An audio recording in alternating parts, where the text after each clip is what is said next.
Don't touch me. Chubby drag. Oh no, that's 4 words. That's 4 words. Can I rethink that one? Sorry. Big old chav. Lady Gaga for me. I would cream. I wrote a note to myself when I got the call. I can read it to you if you like.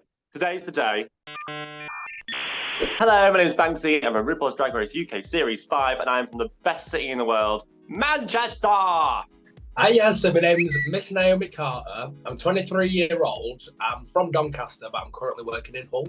My name is Kate Butch, and I am the Comic Sans of Drag, originally from the town of Buxton in Derbyshire. Hi, I'm Cara Melle, the international drag goddess and Beyonce of the UK. I'm from Atlanta, Georgia. Hello, I'm Tomara Thomas, and I'm all the way from gorgeous Hartlepool. I'm Ginger Johnson. I'm a helium balloon in the shape of a woman, and I am from County Durham. Hi, I'm Vicky Vivacious, all the way from Cornwall, and I'm 36. Yeah, I'm 37. Well, I'm 36 on the show, but I'm 37 now. I'm Michael Marouli, and I'm all the way from Newcastle upon Tyne, Geordie, born and bred. Hi, my name is Alexis St. Pete. I'm 29 years old, not 28 anymore. I know. And I'm Polish, and I live in London. Hi, I'm DeDelicious, and I'm from Kent. She's a Kent queen. How would you describe your drag in 3 words? Cannot be compared. Yes! Chubby drag. Oh no, that's 4 words. That's 4 words. Can I rethink that one? Sorry. Big old chav. Bimbo, which is definitely a bit of an airhead. Tits. I love to have some big chesticles going on. And lastly, just foolish. Ooh, in 3 words, I would describe my drag as pretty damn tall. Don't touch me. Daft, camp, and iconic. Daft silly goose. Sexy, delusional, and hungry. Who would be your dream guest judge? Miss Piggy, no doubt about it. She is the gorgeous icon of the world. Sorry, RuPaul, you might be the supermodel of the world, but she's the super pig of the world. Either Naomi Campbell or Tyra Banks, or both at the same time, imagine. Babe, not Beyonce. Well, I'm sorry, but Beyonce would just make me freeze. Like, honestly, Beyonce is the one person that in this world that I don't think I'd be able to speak if I ever met them. I feel like I'd gag if Bella Hadid was sat there. Imagine Bella Hadid, I think I would collapse. Any Spice Girl, for a start, I would die. But Lady Gaga, for me, I would cream. I would say Britney Spears. I can literally sing it now, and it would be so iconic. It would be amazing. I'm going to say Catherine Tate. Catherine Tate for sure. She's one of my childhood icons, and I adore her work. The comedy gals. I'm so jealous of Dawn French being there, Kathy Burke in the past, Joanne Lumley. I'd love someone like Julie Walters or Maxine Peake, my Northwest icon. Someone fabulous comedy queen. That's what I want. My dream guest judge would be to walk the runway in front of Marilyn Monroe. That would be the ultimate. I don't know if I'd be able to walk it. I'd be so petrified to turn that corner knowing that she was there. Everyone is literally obsessing over this cast. How would you say it differs from the previous seasons? I think Drag Race every single year moves itself upwards and evolves and changes itself, but also gets better and better and better. But the difference that from other seasons to this season is that every person on that cast is competition. Everyone in that cast is the best in their city, in the UK, and it is such hard work. When you walk into a workroom full of this cast, you get a bit nervous. This cast definitely differs from the other seasons because we are honestly all amazing. You can pick out who you think is going to not make it so far from other seasons, in my opinion. But in this season, when I walked in, I was like, well, damn. What's about to happen? It's all about the girls and how talented everybody is. There's no clear front runner. That first day in the workroom, I looked around and I was like, my God, this is stacked. You're talking 10 queens at the top of their game. Everyone is so talented. Everyone's got such a good backstory. Everyone's so loud and vocal and unfiltered. And the girls really are the cream of the crop. And I just think the talent is going to blow everyone away. We've all got really big personalities for sure. And I know that must be a generic thing to say, but it's especially crazy this season.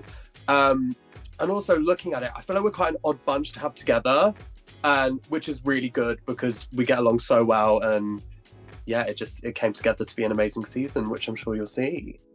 Let's take things back to when you first received that call. Where were you and how did it feel knowing that you were literally about to be on the biggest drag show in the world? You know what? Wait. On my fridge.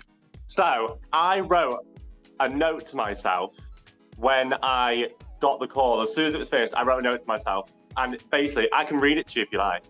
Yeah, go for it. It was really good. I'll read a little bit of it. But it was, today's the day. I haven't cried in almost 2 years, but today I care so much about what I do, and now I finally feel validated by the world. And I put that on my fridge so that every day I look at it and I go, you know what, this is a real journey and it's a blessing that you got this opportunity. But I was just in tears. I literally was like, can't speak to anyone about it, so I'll just cry on the sofa with some ice cream and just be happy. You know what I mean? Funny enough, I was actually watching Drag Race UK, the 4th season, when I got the call. It was such a weird, I was just sitting on the sofa relaxing, and then I looked down at my phone and like saw the thing. I was like, oh, it's a WhatsApp. Oh, and then realised, literally shot up, ran to my room, took the call. But yeah, that was so weird that I was watching the show while I got the call. Mad. When they rang me and they were like, congratulations, you're on season 5. I literally, I went, piss off, you shitting me. And he's like, no, Naomi, you made it. And I was just like, no, it's not that I couldn't believe it. I couldn't believe it, but I'd got myself into a headspace where I was just like, no, I've not made it. Like, it's fine. We'll apply next season. But I did it, and I'm absolutely buzzing. It was the most surreal thing. I just stood at this train station, packed full of people. I was on my way to a gig in London, and I just burst out crying. I was so shaken. I had to call my gig and cancel. I couldn't even go to work. I couldn't even use my hands. I was just like this on the phone. I honestly thought it was a prank to begin with, and I had to check that a few times with the producers. Is this actually real? Is it happening? And then I was just so excited because I make all of my own drag, and so it was a big task coming up for me to get all of the looks together for the show. But it was such a privilege to be able to do that, to get the categories, to really immerse myself in that. Where does your drag style come from? I mean, it's fabulous, it's big, it's bold, it's glamorous. Where does this drag style come from, Dee? And was there any inspirations behind it? Well, Jen, I used to watch, when I was younger, I used to watch a lot of like Nicki and Lady Gaga. And back then, like 2010s, they used to do a lot of like crazy big hairstyle and crazy looks. So I was always drawn to like the bigger drag. I don't know, like anything blown out, like big makeup, blah, blah, blah. So I definitely have to say that. And also just scrolling through Instagram, you see stuff every day that you're like, oh, I like that, save that, have that one, lovely. My drag specifically it's dedicated specifically to the late 90s, early 2000s supermodel. I know that sounds like every tall, skinny girl says this, but I've done my research. I know 90s, 2000s supermodels. I know the fashion world. I love that aesthetic of when entertainment and fashion combined in that time period.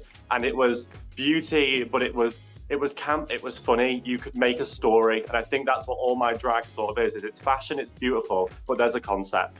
And that's what I always think drag is amazing for, is that you can create a concept and tell a story all in a visual. I think my drag style is definitely influenced by pop stars and that kind of way of style and aesthetic. I was always obsessed with pop culture and the Spice Girls, pop groups, and then like hip hop and just everything. I've always loved women in music. So I think when I was obviously younger, I used to do dance competitions and I used to obviously do all the dancing. So I think it has like always been in me, like seeing all the girls like so dolled up in full rhinestoned outfits. Hair, I mean, look, we're from the Northeast, you know what the girls are like with a fake tan, the rollers are in, the bouncy blows. So it definitely took inspiration from them days. My drag style definitely comes, one, from my grandmother, because she was a glamour girl, okay? And she has all these like glamour photos of her around like those old like 80s and 90s glamour shops. Mm-hmm. All around the house in her place in Atlanta. So that's always what I grew up looking at. And that's like what I always wanted to be. And so I just think, honestly, when I'm looking at myself right now, I'm like, I look like just like out of my mama's grandmother. What would be your go-to lip sync song, Cara? Ooh, Crazy in Love.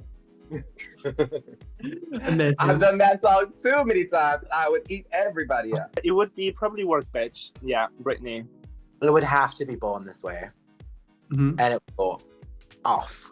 I think there needs to be more Madonna on Drag Race. I think we need more Madonna tracks. I want to do Material Girl. I want to go like Deeper and Deeper by Madonna. Like, that's one of my favourite songs to perform. I think I want to see that. Anything Beyonce. Anything Beyonce. Literally. I'm like a superstar by anything. I just love anything high tempo and upbeat. I love a bit of God is a Woman. So I have something from Pussycat Dolls, Nicole Scherzinger. How would you describe this brand new season in only one word? Talent. Epic. Fierce. Series 5 in one word is a scream. Mayhem. Buffoonery. Iconic. Hey, what's going on? I'm Kevin Hart. Hi, my name's Eric Stonestreet. Hi, I'm Margot. I'm Journey. I'm James McAvoy. I'm Daniel Radcliffe. I'm Rebel Wilson. I'm Jeremy Clarkson. I'm going to be translating some Scottish tweets for It's Gone Viral. On It's Gone Viral. Ooh. On It's Gone Viral.